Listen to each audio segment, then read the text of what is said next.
Hi guys, welcome back to my channel. Alam nyo ba?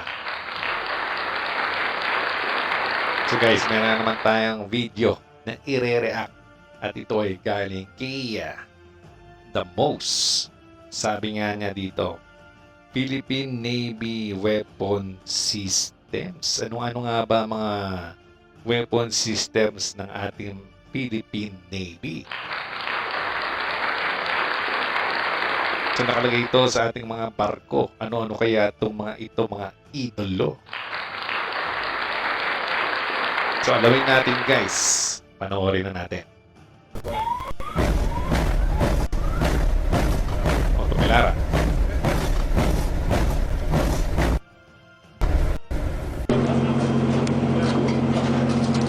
Otto Breta. Nalagay sa po ang class natin.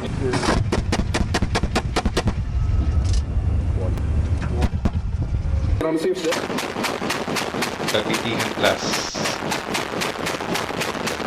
Ano yan? Bofors 40mm L60 gun. Kagitingan class.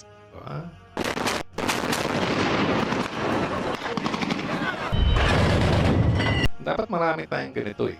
Mga ganyan. Ito dapat naka-station yan eh. Nakapalibot niya yan eh. Diba?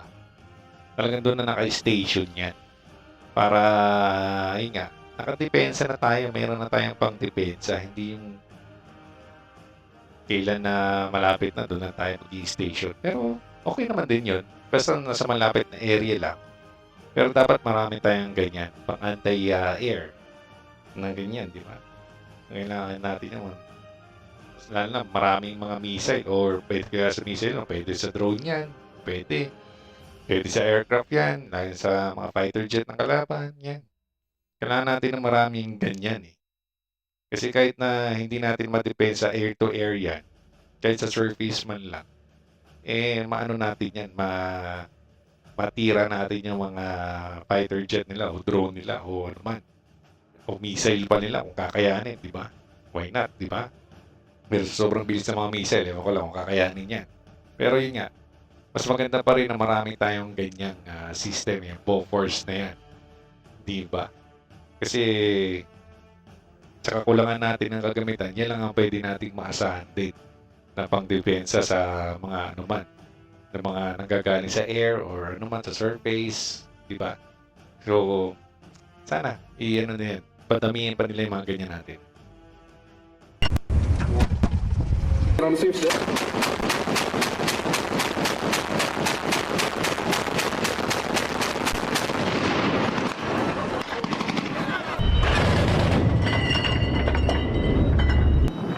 itong Aselsan, di ba? Na nakalagay sa ating Malvar class. So yung iba nga, harap likod yan. Yung sa harap, yung may malapit sa sonar, sa likod, yan. Para yung secondary gun, kumbaga. Di ba? Hindi lang nasa likod kasi baka hindi kayanin sa sobrang dami ng aircraft, sa dami ng di ba? Baka hindi kayanin. So dapat harap likod. Kasi nakikita ko nga sa ibang barko harap likod ng ganyan nila eh. Di ba? Mga secondary gun nila. Sana consider din ng ating Philippine Navy ang ganyan. Na harap likod na may ganyan.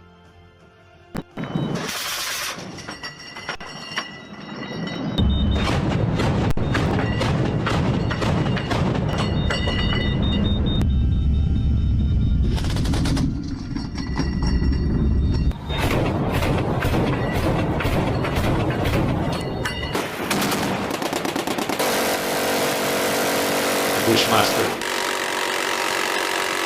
Yung Bushmaster na yan, yung kailangan marami rin tayong ganyan. Kasi maliit lang naman yan eh. Kung may pwesto naman yan, kahit sa dalawa sa harap, dalawa din sa gilid, sa dulo, malapit sa may, sa may malapit sa docking ng aeroplano, di ba? May ganyan. Kasi kailangan natin ng mga weapon system talaga na mga ganyan, pang depensa, na automatic na rin, di ba? Sana dumami pa yung mga ganyan natin, yung Bushmaster nga.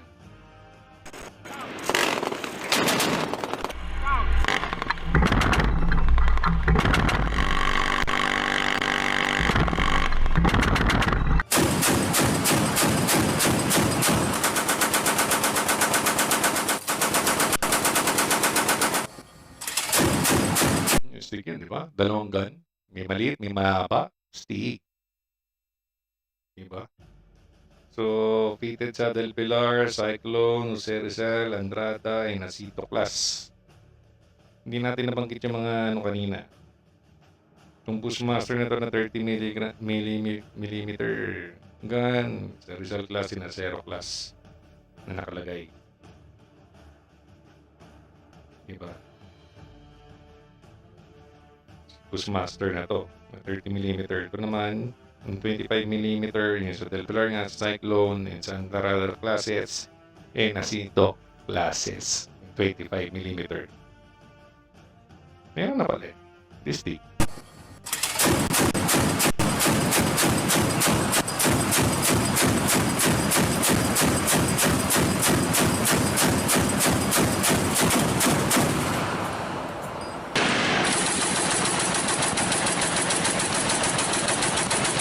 Ito,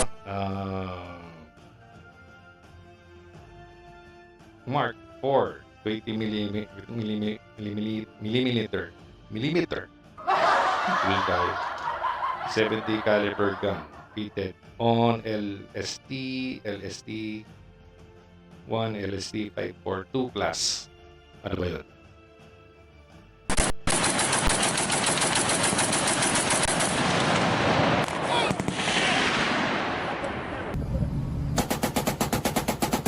Okay, what's this? So manually, so Browning 12.7mm heavy machine gun. So fitted on the Impact, MK, 3 Valiant, and Acero class fitted and almost all ships. O kasi manually lang naman ito. Saka maliit lang yan. Mas na machine gun. Saka pwede rin sa taas.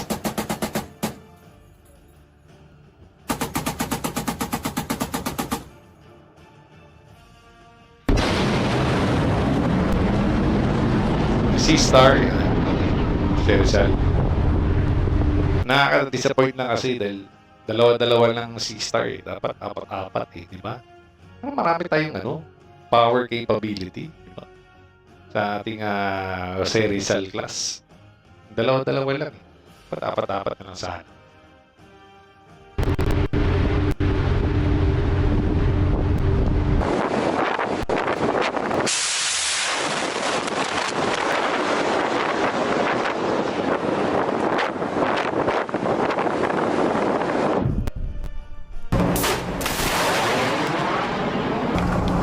Yung Mistral.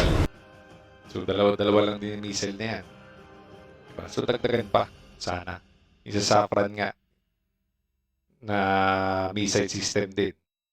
Sana ilagay din sa mga natin. Frigate and Corvette. O maski isang barko natin na possible na pwede paglagyan, di ba? Sana malagyan din yun.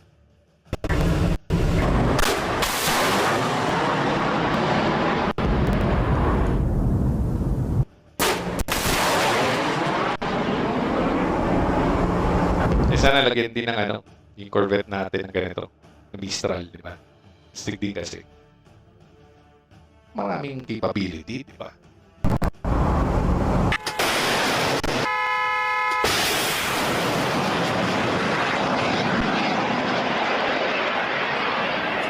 Ito yung Rafael natin. Spike and Loss. So, saan natin to sa Impact, sa Acero Plus din natin, may pati kasama sa sa Wildcard Helicopter pala natin itong Rafael Spike. Pwede. Ba't kanina sa surface? Pwede rin pala sa land. Pwede rin para ilagay sa vehicle eh. Hindi kaya natin try din yun. Na mag-acquire din tayo ng gano'n, sa vehicle. Kasi kailangan natin sa shoreline yan eh. Kapalibot sa west side ng ating bansa. Diba? Kailangan natin ng mga ganyan.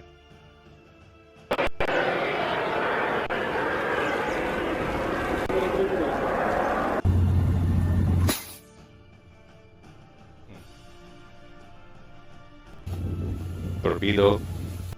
Sa po class natin. Quadraria.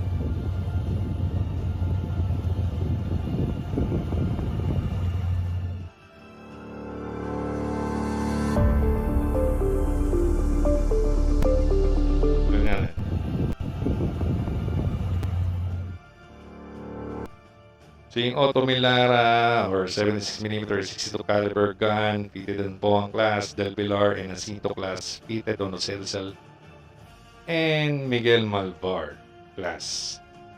Yan. Yung mga Otto Melara natin. Diba? Next.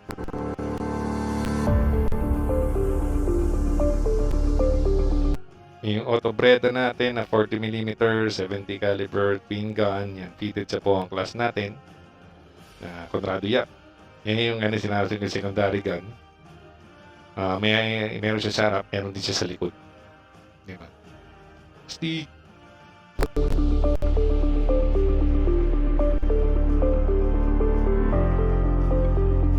Okay, yung bow force natin na 40mm millimeter. Millimeter.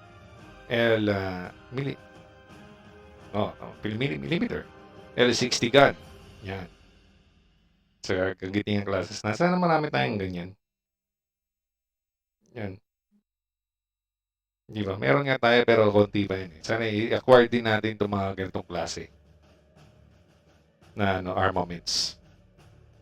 Kasi ginagamit din naman to kahit paano eh. Hindi kahit paano. Talagang ginagamit talaga to sa digma. Katago lang yun sa sa kagubatan eh. Di na mapapansin to. May pandepensa ka na. Yan, Selsan.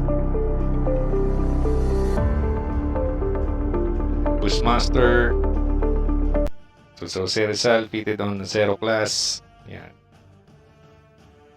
Bushmaster natin.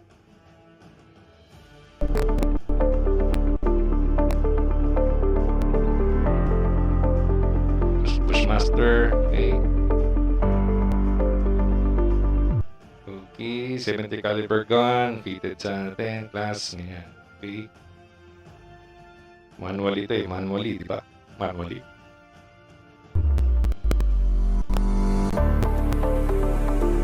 Del Pilar and City class. King and back. Iba yan. Zero class. Fitted no sense sa star. Istra.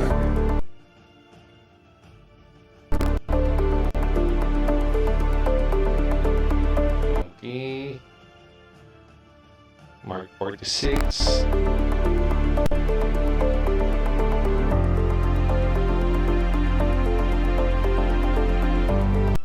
Spike and loss.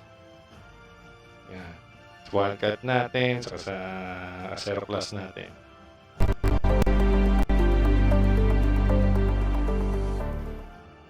Yun. Sana mapabiling din yung saffron, di ba? Saffron ba yun? Matama ko saffron eh.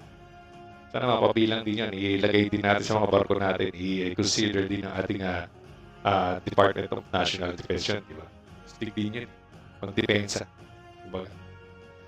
So yun, so maraming salamat kay The Most sa kanyang video.